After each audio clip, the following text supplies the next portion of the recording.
Hi everyone. So first of all, we are quite close to 2000 subscribers. So please make sure if you are watching this video and if you like my content, you hit that subscribe button. Second, this 31st August 2022, Newton School is bringing India's premier coding contest in which there are cash prizes and gift vouchers worth 30,000 rupees. You will also get free courses and much more things.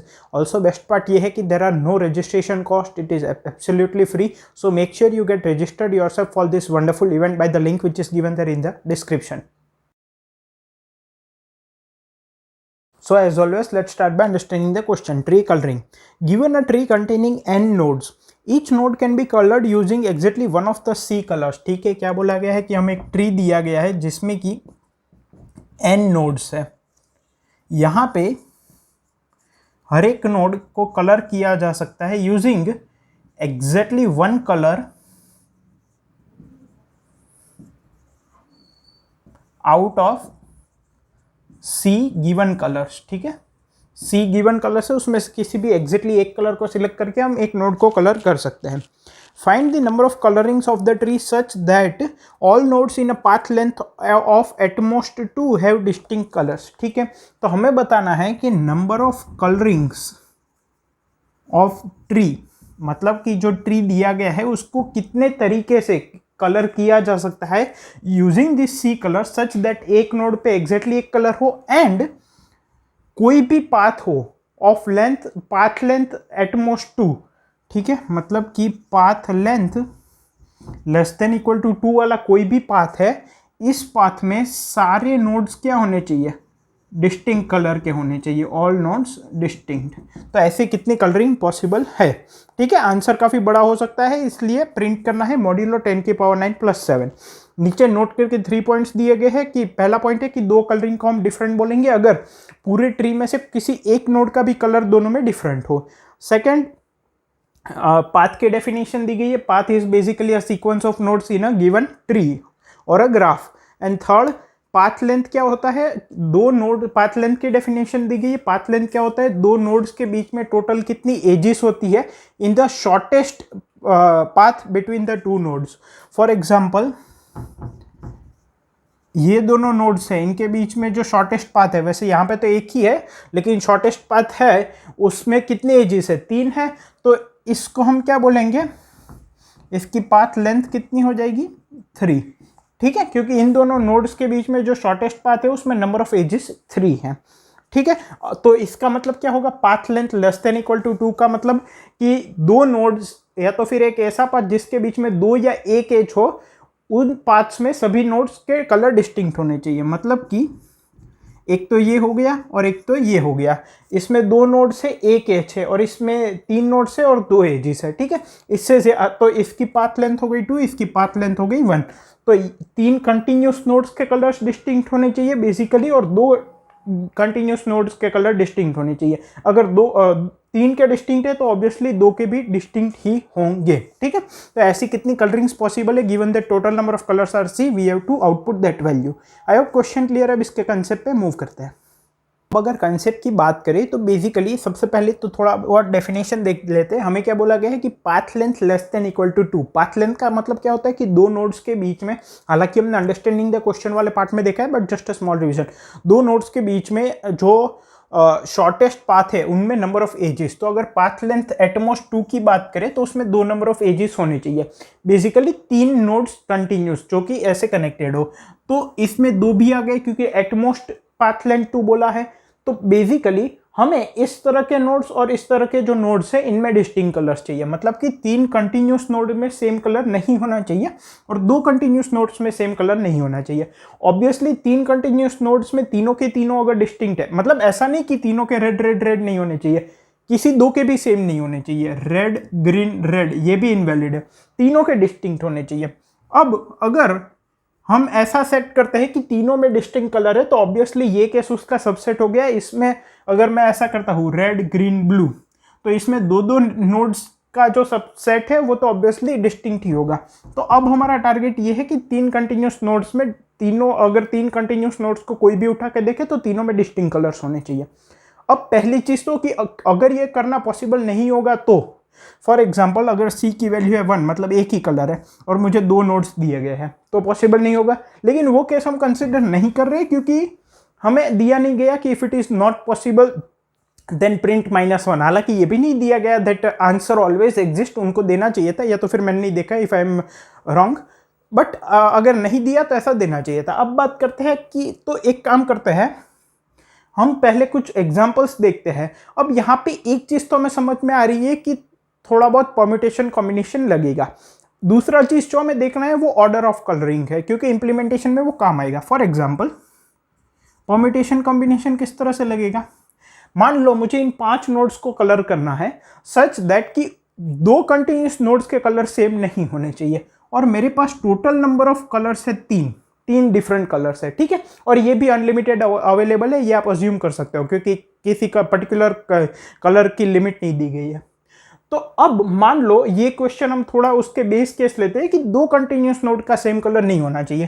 तो मैं क्या करूंगा, मैं किसी भी एक node से colour करना स्टार्ट करूंगा। फॉर एग्जांपल इससे, तो अभी तो सारे अनकलर्ड है, तो यहाँ पे 3 पॉसिबिलिटी होगी, ठीक है। तो इसको कलर करने के लिए 2 पॉसिबिलिटी होगी, क्योंकि यहाँ पे जो कलर आ गया होगा फॉर एग्जांपल रेड, तो रेड यहाँ पे नहीं कर सकते क्योंकि 2 कंटिन्यूस के सेम नहीं रखने हमें। अब यहाँ पे जो आ गया होगा वो यहाँ पे नहीं आएगा, तो इसमें भी 2 पॉसिबिलिटी होगी। फॉर एग्जाम्पल यहाँ पे ग्रीन है, तो यहाँ पे ग्रीन के अलावा किसी भी कलर को यूज कर सकते हैं। सिमिलरली यहाँ पे भी 2 पॉसिबिलिटी होगी, यहाँ पे भी 2 पॉसिबिलिटी होगी। तो टोटल हमारा आंसर हो जाएगा 3 × 2 की पावर 4, 3 × 2 × 2 × 2 × 2, ठीक है। ओके, अब हमें बोला गया है कि पाथ लेंथ 2, मतलब कि 3 कंटिन्यूस नोड्स के कलर सेम नहीं होने चाहिए, तो सिमिलर अप्रोच लगेगा। For example this is my given configuration और टोटल नंबर ऑफ कलर्स 5 है, तो I can start colouring some node. तो मैं इसको कलर करना स्टार्ट करता हूँ, ठीक है। So if I colour this, यहाँ पे 5 मेरे पास पॉसिबिलिटीज है क्योंकि सारे नोड्स अनकलर्ड है, तो इसको मैं किसी भी कलर से कलर कर सकता हूँ, ठीक है। अब इसमें अगर आप ऑर्डर चेंज करोगे, फॉर एग्जाम्पल यहाँ से स्टार्ट करोगे, तो भी वही रिजल्ट मिलेगा। 3 की पॉसिबिलिटी यहाँ पे हो जाएगी, फिर इन सब में 2 आ जाएगी, तो ओवरऑल आंसर सेम रहेगा। ओके, अब इसमें देखते हैं, यहाँ पे 5 कलर में से मान लो मेरे पास है रेड, ब्लू, ग्रीन, येलो और ब्लैक, ठीक है। या तो फिर ये बीबी हो गया, तो red, blue, green, yellow and pink. तो यहाँ पे अगर 5 में से मान लो मैंने रेड कलर यूज किया है, तो यहाँ पे 4 पॉसिबिलिटी हो गई। ये तो सब अनकलर्ड है, लेकिन इसकी वजह से कंस्ट्रेंट आ जाएगा, तो यहाँ पे 4 पॉसिबिलिटी है। लेट्स से मैंने इसको येलो से कलर कर दिया। अब ये यहाँ पे मैं यहाँ पे कलर करने के लिए मेरे पास कितने कलर्स है, देखो यहाँ पे ये एट ए डिस्टेंस 1 है और ये एट ए डिस्टेंस 2 है, तो ये कलर भी यहाँ पे नहीं आ सकता, ये कलर भी यहाँ पे नहीं आ सकता, क्योंकि ये देखो अगर इन 3 को मैं ड्रॉ करूँ तो ये ऐसा हो जाएगा, ये रेड से कलर्ड है, ये येलो से कलर्ड है। अगर मैं इसको खोल दूँ तो ठीक है, ये 3 कंटिन्यूस हो गए, तो यहाँ पे रेड भी नहीं आ सकता, येलो भी नहीं आ सकता, तो बची 3 पॉसिबिलिटी। अब इसकी बात करते हैं, ये इससे 1 डिस्टेंस पे है, इससे 2 डिस्टेंस पे है और इससे भी 2 डिस्टेंस पे है। मान लो यहाँ पे मैंने कलर लिया ब्लू, तो यहाँ पे रेड भी नहीं आ सकता, येलो भी नहीं आ सकता, ब्लू भी नहीं आ सकता, तो रिमेनिंग जो है पिंक और ग्रीन। तो यहाँ पे 2 पॉसिबिलिटी है। मान लो मैंने पिंक से कलर किया, ठीक है। अब यहाँ पे कितनी पॉसिबिलिटी है, ये जो है नोड, इस पे ये भी नहीं आ सकता, ये कलर भी नहीं आ सकता, ये भी नहीं आ सकता और ये भी नहीं आ सकता, क्योंकि ये एट डिस्टेंस 1 है और ये सब 2 डिस्टेंस पे है, ठीक है। तो ये देखो, ये 3 नोड्स हो गए, ये 3 नोड्स हो गए, ये 3 नोड्स हो गए, तो इनमें तीनों डिस्टिंक्ट होने चाहिए। तो येलो भी नहीं आ सकता, रेड भी नहीं आ सकता, ब्लू भी नहीं आ सकता, पिंक भी नहीं आ सकता, मतलब एक ही पॉसिबिलिटी है ग्रीन, ठीक है। अब इस नोड की बात करते हैं, तो ये नोड इससे 1 डिस्टेंस पे और इससे 2 डिस्टेंस पे, तो ये यहाँ पे जो कलर है और यहाँ पे जो कलर है वो यहाँ पे नहीं आना चाहिए, लेकिन इन 3 का कोई कंस्ट्रेंट उस पर नहीं लगेगा। तो यहाँ पे ये ग्रीन और येलो नहीं आ सकता, रिमेनिंग रेड, ब्लू और पिंक आ सकते हैं, तो 3 पॉसिबिलिटी है। और लेट सपोज मैंने इसको भी रेड से कलर किया, तो टोटल हमारा आंसर क्या हो जाएगा, 5 × 4 × 3 × 3 × 2, 5 × 4 × 3 × 3 × 2 × 1, that is 5 4s are 20, 9 2s are 18, this is 360, ठीक है। अब क्वेश्चन आता है कि जैसे यहाँ पे ऑर्डर मैटर नहीं कर रहा था, क्या यहाँ पे भी मैटर नहीं करेगा, यहाँ पे भी मैटर नहीं करेगा, but for example we can just have a look at it, ठीक है। अब जैसे मैंने सबसे पहले इसको कलर किया था, अब मैं इसको कलर करूंगा, क्यों, क्योंकि अगर मैंने इसको कलर किया तो इसका और इसका एक तरह से ट्री में कन्फिग्रेशन सेम है। अब देखो इन दोनों को इंटरचेंज कर दो, ट्री का कोई भी चेंज नहीं होगा कुछ भी, ठीक है। तो मैं इसको कलर करूंगा, इसका कॉन्फ़िगरेशन अलग है, जैसे ये एक नोड से अटैच्ड है, ये 4 नोड से अटैच है, ठीक है। तो अब थोड़ा जल्दी करते हैं, इसके पास 5 पॉसिबिलिटी है, मैंने कोई भी एक कलर यूज़ किया, इस लेट सपोज रेड, इसके पास, अब मैं इसको कलर करता हूँ, इसके पास 4 पॉसिबिलिटी है, लेट सपोज मैंने इसको येलो से कलर किया, रेड तो यूज़ कर नहीं सकते, यहाँ पे रेड और येलो यूज़ नहीं कर सकते, 1 डिस्टेंस और 2 डिस्टेंस पे, तो मैंने ग्रीन यूज़ किया, इसके पास टोटल 3 पॉसिबिलिटी थी, उसमें से ग्रीन यूज़ किया। यहाँ पे ये भी यूज़ नहीं कर सकते, ये भी यूज़ नहीं कर सकते, ये भी यूज़ नहीं करते, 2 पॉसिबिलिटी थी, मान लो मैंने ब्लू यूज़ कर लिया, ठीक है। इसके पास इन चारों में से कोई भी यूज़ नहीं कर सकते, एक ही पॉसिबिलिटी है येलो को यूज़ करने की, इसके पास ये और ये नहीं कलर कर सकते, येलो और रेड, तो रिमेनिंग 3 पॉसिबिलिटी है, ठीक है। लेट सपोज मैंने ग्रीन से कलर किया, ठीक है। तो अब 5 × 4 × 3 × 3 × 2 × 1, 5 × 4 × 3 × 3 × 2 × 1, तो सेम कंडीशन हो गई। तो बेसिकली कहने का मतलब क्या है कि यहाँ पे ऑर्डर ऑफ कलरिंग मैटर नहीं करेगा। अब हमें इसका इम्प्लीमेंटेशन करना होगा, तो यहाँ पे मैं आपको एक रफ आइडिया दे देता हूँ कि इम्प्लीमेंट कैसे करेंगे। हम किसी भी एक को रूट मान लेंगे और उससे कलर करना स्टार्ट करेंगे, तो इसके पास टोटल पॉसिबिलिटी होगी C, ठीक है। अब जब हम इनको कलर कर रहे होंगे तब हमें क्या क्या चाहिए होगा कि इसका जो पेरेंट है उसके कितने चाइल्ड कलर्ड है, ठीक है। क्यों? क्योंकि वो उसके 2 डिस्टेंस पे होंगे, जो डायरेक्ट चाइल्ड है वो। फॉर एग्जांपल अगर ये भी कलर्ड है और अगर हम इसको कलर कर रहे हैं, फॉर एग्जांपल यहाँ पे C की वैल्यू 5 है, तो यहाँ पे 5 पॉसिबिलिटी, इसके बाद मैंने इसको कलर किया तो 4 पॉसिबिलिटी, अब इसको कलर कर रहा हूँ तो इसका पेरेंट 1 डिस्टेंस पे और इसके पेरेंट के बाकी के जो चाइल्ड्स है वो 2 डिस्टेंस पे है, जो डायरेक्ट चाइल्ड है। तो उनमें से टोटल चाइल्ड नहीं, उनमें से कितने कलर्ड है ये मैटर करेगा। तो कलर्ड तो एक ही है, तो टोटल 5 कलर्स है, उसमें से एक उसका पेरेंट और एक पेरेंट का चाइल्ड भी कलर्ड है, मतलब -2, ठीक है। तो 5 - 2 यहाँ पे 3 पॉसिबिलिटी होगी। अब यहाँ पे 2 पॉसिबिलिटी होगी, क्यों? क्योंकि एक तो इसका पेरेंट 1 डिस्टेंस पे, फिर उसके 2 डायरेक्ट चाइल्ड कलर्ड है जो कि इसके 2 डिस्टेंस पे हो जाएंगे, ठीक है। तो उनका भी सेम कलर नहीं होना चाहिए, तो यहाँ पे कितना होगा, टोटल कलर्स माइनस पेरेंट, मतलब -1, पेरेंट तो सबका एक ही होगा, ट्री है, -3 number of children already coloured, children of its parent, तो यहाँ पे 2 पॉसिबिलिटीज आ जाएगी, ठीक है। इस तरह से हम कलर करेंगे। लेकिन ये बात हो गई जो रूट का डायरेक्ट चाइल्ड है, जो रूट का डायरेक्ट चाइल्ड नहीं है उसमें और एक माइनस आएगा। क्यों?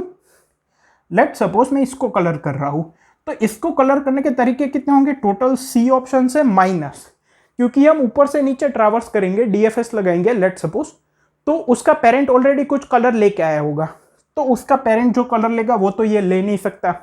फिर इसके चिल्ड्रन जितने कलर्ड है already, total number of children हो सकते हैं M है, लेकिन उसमें से कितने ऑलरेडी कलर्ड है वही अफेक्ट करेंगे, क्योंकि वो कलर यहां पे रिपीट नहीं होना चाहिए। तो मैं कह सकता हूं माइनस चाइल्ड कलर्ड, लेकिन ऑफ क्या, ऑफ इट्स पेरेंट, इसके पेरेंट के कितने चिल्ड्रन कलर्ड है वो -1, मतलब उसका पेरेंट, क्योंकि वो कलर भी नहीं होना चाहिए, माइनस पेरेंट ऑफ पेरेंट, मतलब ith नोड की मैं बात कर रहा हूं, तो माइनस पेरेंट ऑफ पेरेंट, क्योंकि उसके पेरेंट का पेरेंट भी 2 डिस्टेंस पे है। इसको मैं कलर कर रहा हूं तो ये इसका पेरेंट हो गया और ये उसका पेरेंट हो गया, तो ये 2 डिस्टेंस पे हो गया। अब पेरेंट ऑफ पेरेंट भी एक ही होता है, पेरेंट तो एक ही होता है, तो उसके लिए भी -1। तो 1 को हम directly C number of options दे देंगे। अगर मैं रूट को 1 बनाता हूँ, 1 को रूट बनाता हूँ, तो उसके पास तो पूरा अनकलर्ड है ट्री, तो इसके पास total C number of options होंगे। फिर 1 के जितने चाइल्ड होंगे उसके पास इतने ऑप्शंस होंगे, C -1 minus child coloured of 1, और बाकी का जो है उसके पास C -1 minus child coloured of their parent -1। ये क्या है, उनके पेरेंट का पेरेंट, वो कलर भी यहाँ पे नहीं आना चाहिए क्योंकि वो भी 2 डिस्टेंस पे है। हम DFS लगाएंगे और इस फॉर्मूले से हम सब कर लेंगे। हमें क्या चाहिए होगा, हमें ith नोड के लिए उसका पेरेंट क्या है ये चाहिए होगा, उस पेरेंट के कितने चाइल्ड कलर्ड है वो चाहिए होगा, ठीक है, और C वैल्यू चाहिए होगी। और ये सब कुछ हम एक वेज करके एरे रखेंगे, वेज ऑफ आई, उसमें स्टोर कर देंगे, ठीक है। और एंड में हमें क्या करना है, for i equal to 1 to n, answer equal to answer into ways of i, total हर एक नोड के जितने तरीके हैं उनको मल्टीप्लाई कर देना है, तो टोटल आंसर मिल जाएगा, जैसे कि यहाँ पे मल्टीप्लाई किया था वैसे, ठीक है। आई होप कंसेप्ट क्लियर है। अब इसका इंप्लीमेंटेशन देखते हैं, वो भी काफी सिंपल है। सो अब यहाँ पे इंप्लीमेंटेशन की बात करें तो हमने कंसेप्ट में एक फॉर्मूला डिराइव किया था, उसको लिख लेते हैं। जो नोड 1 है उसको हम रूट बनाएंगे, राइट। तो रूट कौन सा हो गया, नोड 1। अब कैसे करेंगे डीएफएस लगा के, वो पूरा कंसेप्ट में हमने डिस्कस कर लिया था, मैं बस यहाँ पे वेरिएबल बता रहा हूँ, ठीक है। तो अगर कोई वेरिएबल का यूज या समझ में ना आए तो एक बार कंसेप्ट वाला पार्ट वापस देख लेना। तो रूट हो गया 1। अब रूट के वेज एरे होगा जिसमें कि हम total number of ways of colouring ith node store करेंगे, ठीक है। और वेज ऑफ 1 को हम ऑलरेडी क्या दे देंगे, C, total number of colours. अगर C का कोई 1 का कोई चाइल्ड है, डायरेक्ट चाइल्ड, तो उसका फॉर्मूला क्या होगा, ways of I equals to total number of colourings minus 1, क्योंकि उसके पेरेंट का जो कलर होगा वो हम नहीं ले सकते, minus child coloured of its parent, मतलब कि पेरेंट ऑफ I, ठीक है। और अगर 1 नहीं है, पेरेंट अगर 1 नहीं है, parent is not equal to 1, तो उसके लिए क्या फॉर्मूला होगा, ways of I equals to total number of possibilities minus उसके पेरेंट का कलर, माइनस उसके पेरेंट के पेरेंट का कलर, माइनस उसके पेरेंट के कितने चाइल्ड कलर्ड है। तो basically minus child coloured of its parent, मतलब कि पेरेंट ऑफ I, अगर हम ith नोड की बात कर रहे हैं, ठीक है। तो अब बात करते हैं इसको इंप्लीमेंट कैसे करेंगे। मेरे पास एक एडजेसेंसी लिस्ट होगी ADJ करके, ठीक है। तो सबसे पहले तो हमने, और एक बुलियन एरे होगा V, जिसमें कि हम कोई एक पर्टिकुलर नोड विजिट हुआ है कि नहीं ये स्टोर करेंगे DFS के टाइम पे, ठीक है। सबसे पहले मैं कॉल करूंगा फंक्शन DFS, जिसमें कि मैं नोड 1 पास करूंगा और बाकी ये सब पैरामीटर पास करूंगा, ठीक है। लेकिन हम किस नोड पे वर्क कर रहे हैं, वो है 1, ठीक है। तो इसको सबसे पहले मैं पास करूंगा। DFS फंक्शन कैसा होगा, void DFS, बाकी भी पैरामीटर्स पास किए होंगे बट यहाँ पे मैं सिर्फ ये ले रहा हूँ, ठीक है। मतलब कि ये पेरेंट वेज ये सब जो है वो पास किया होगा। ऑल्सो पेरेंट ऑफ 1, इसको 1 ही रहने देते हैं, और वेज ऑफ 1 ये कितने होंगे, C, ठीक है। ये पहले डिफाइन करेंगे, उसके बाद DFS कॉल करेंगे।